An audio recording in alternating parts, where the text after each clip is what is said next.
I have waited 20 years to see what the global warming movement was going to look like, and now I know, and it's awful sweet. You guys look amazing. Now, I've got 6 minutes up here to talk to you, so I don't want you applauding at all. I just want you to listen for a minute. We've had great oratory this weekend, and there's more of it to come tonight, but not for me. Even though I'm a writer, I've just about given up on words. I've wasted so many of them in the last 20 years of fighting this battle.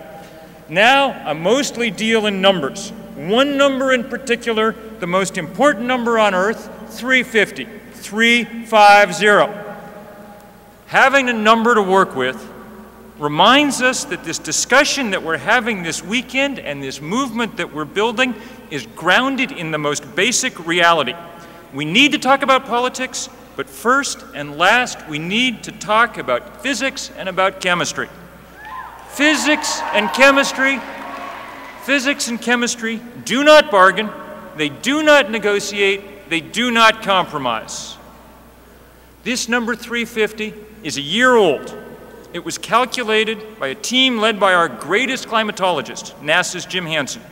After the shocking melt of Arctic ice 2 summers ago, his team sat down with reams of real-time observational data, with mountains of paleoclimatic data, and they concluded as follows, quote, "If humanity wishes to preserve a planet similar to that on which civilization developed and to which life on Earth is adapted, the atmospheric concentration of CO2 can't be more than 350 parts per million.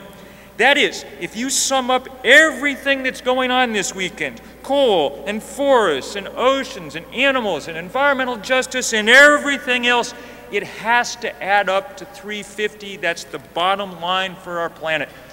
And it is a shockingly tough number. First, because we're past it. Outside tonight, the CO2 level in the atmosphere is 387 parts per million and rising 2 parts per million a year.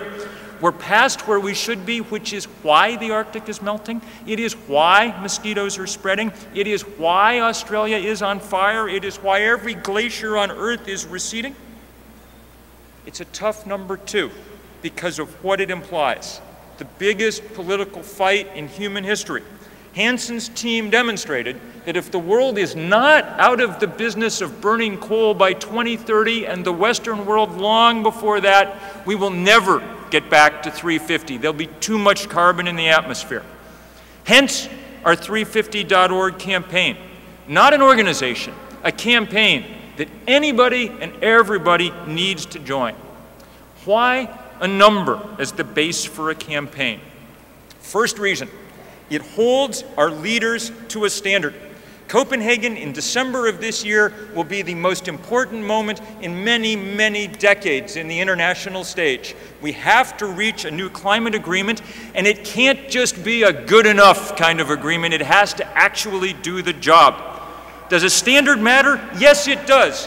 Nancy Pelosi will be here tonight. We're going to give her thanks for turning off the coal in that power plant in D.C. But do not think for a moment that she did it as a gift. She did it after 103 years of that plant burning coal, 4 days before you all arrived. That's not a coincidence, that's a movement, and that's how movements work.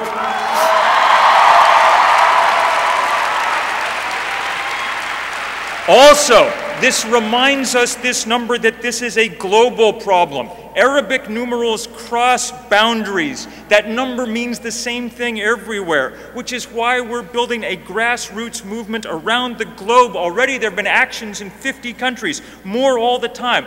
But, and this is the date I need you to remember, October 24th of this year, a huge day of global grassroots action.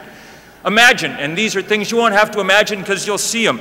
Up high in the Himalayas, climbers with huge banners. Imagine 350 scuba divers down off the Great Barrier Reef. Last week we learned that there'll be a team of protesters on Easter Island, the poster child for what happens when you don't take seriously environmental crisis.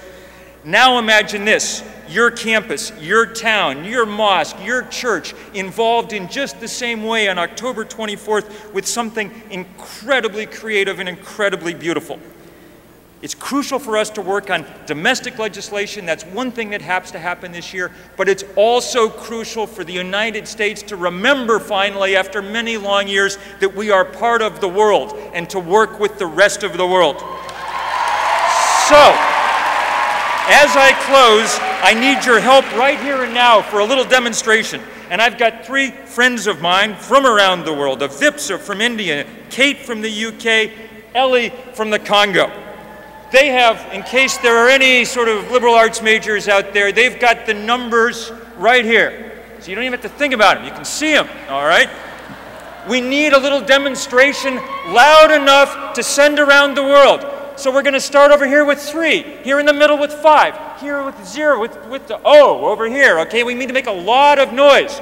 3, 5, O, 3, 5, O. 3, 5, oh, all together. 3, 5, oh. Thank you all very much.